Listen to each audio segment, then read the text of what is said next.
The Secret of Labubu Dolls. The strange doll story that captivated the world. Before you sleep, we quietly share the world's stories. This is Stories of the World Before Sleep. Hello, everyone. Tonight, I'm going to tell you a truly fascinating story. Have you ever seen a doll called Labubu? Or have you seen your friends wearing them on their bags? I'm talking about those small, strange-looking dolls, with pointy ears, protruding teeth, and very big eyes. To be honest, they look a bit scary.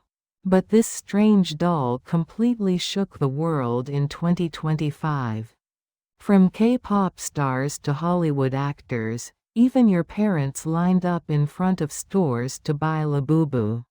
Some people waited for hours from dawn just to buy one Labubu.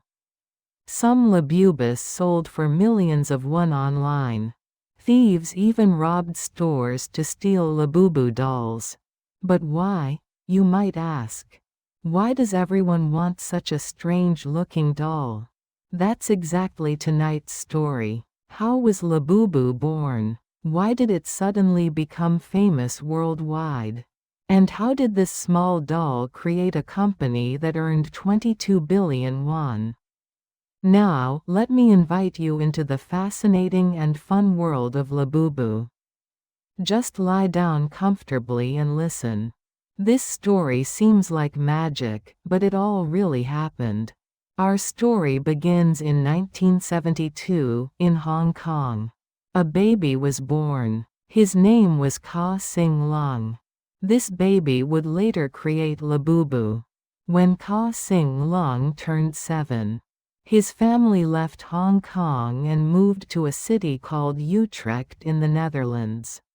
A completely new country, new language, new culture. Everything must have been unfamiliar to young Ka Sing. But Ka Sing soon became deeply absorbed in one thing. It was Nordic fairy tales. Have you ever heard Nordic fairy tales? Fairies living in forests, trolls in the mountains, magical stories.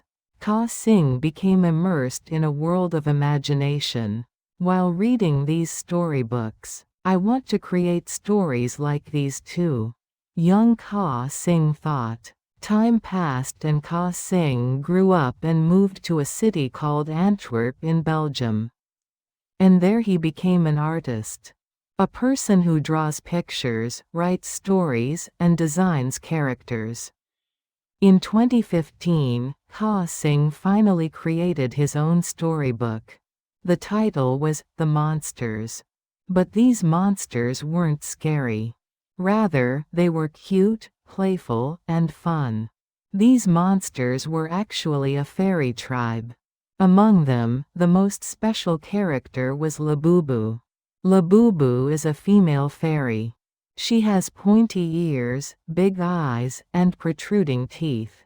And she always wears a playful smile. When creating Labubu, Ka Sing said, "I always knew this character existed in my heart.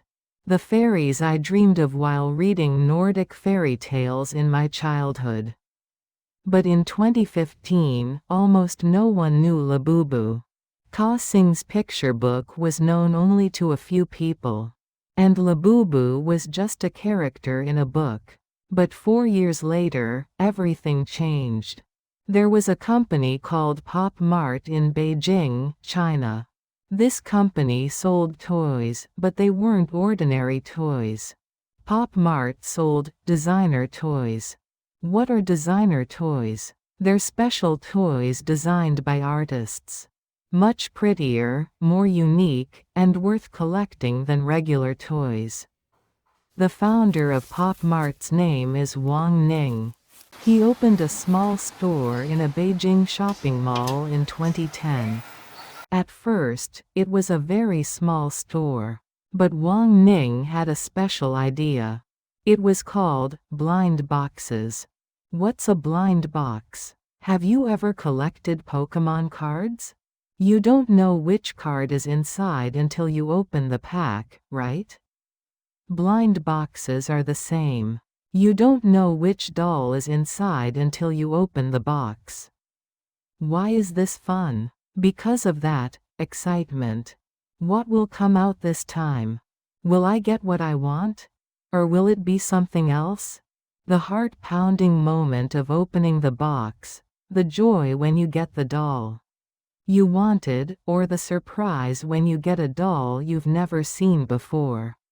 All of this was the fun of blind boxes. Pop Mart became more and more famous with this idea. In 2011, they opened more stores in shopping malls, and in 2016, they also created an online shopping mall. And Pop Mart began collaborating with artists from around the world. Artists would design characters, and Pop Mart would make them into dolls and sell them. In 2019, Pop Mart met Ka Sing Long, and they discovered Labubu. This is it. Pop Mart people must have thought, this character is special. People will love it. In the fall of 2019, the first Labubu doll came out in blind box form. And something amazing happened. Labubu became the fastest-selling doll in Pop Mart's history. People bought them like crazy. It was especially hugely popular in China. But this was just the beginning. The real Labubu craze would start a few years later. In October 2023, Pop Mart released a new Labubu. This time it was special. Because Labubu had a keychain attached. Why did they attach a keychain? So people could hang them on their bags. This way, Labubu wasn't just a toy but a fashion item. And then the fateful day came. In early 2024, Lisa from Blackpink, one of the world's most famous K-pop groups, appeared at a concert. And on her bag, there was a Labubu doll hanging. Camera flashes went off. Fans took pictures. Those pictures were posted on Instagram, Twitter, and TikTok. Wow, Lisa has a Labubu. What's Labubu? I want one too. This is exactly the celebrity effect. When a famous person uses something, fans want the same thing too.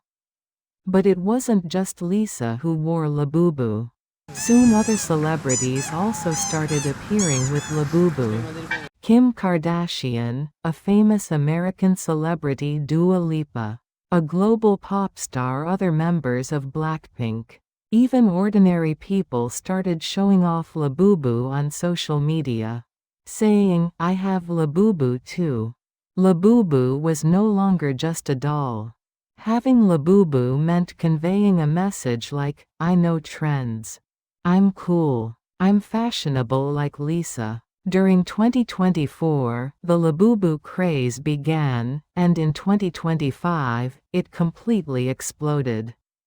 In the summer of 2025, a Pop Mart vending machine was installed in a shopping mall in New Jersey, USA. It looked like a regular vending machine, but instead of cola or snacks, it contained Labubu blind boxes. At 6 a.m., people started lining up in front of that vending machine. 10 people, 20 people, 50 people. The line kept getting longer. Why? Because a new Labubu series came out that day. It was the Have a Seat series. Labubu sitting on various chairs. There were 7 types, and you wouldn't know which one you'd get until you opened the box. People waited for hours. Some people bought 10 or 20 at once. They kept buying until they got the Labubu they wanted.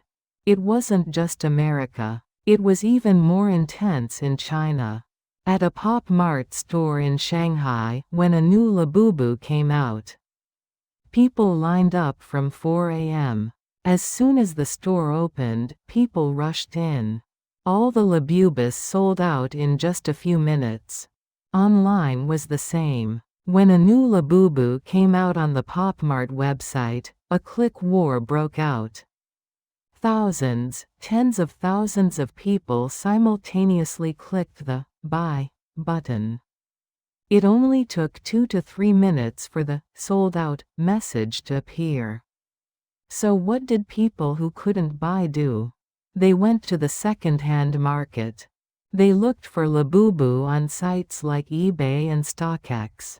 But the prices were quite surprising. Originally, one Labubu costs about 30,000 won. That's relatively cheap, right? But special Labubus, especially the rare ones called secret versions, could go up to hundreds of thousands of won, sometimes close to 1,000,000 won in the second-hand market. In June 2025, the world's first Labubu auction was held in Beijing. An auction is where people keep calling out higher prices, and the person who calls out the highest price buys it. At this auction, a special Labubu appeared. It was 1.2 meters tall, about waist high to you. The color was mint green, a pretty light green. That day, the auction hall quietly buzzed. The final winning bid exceeded 200 million won. An unbelievable number for a single doll. But it was proof of how special Labubu meant to people.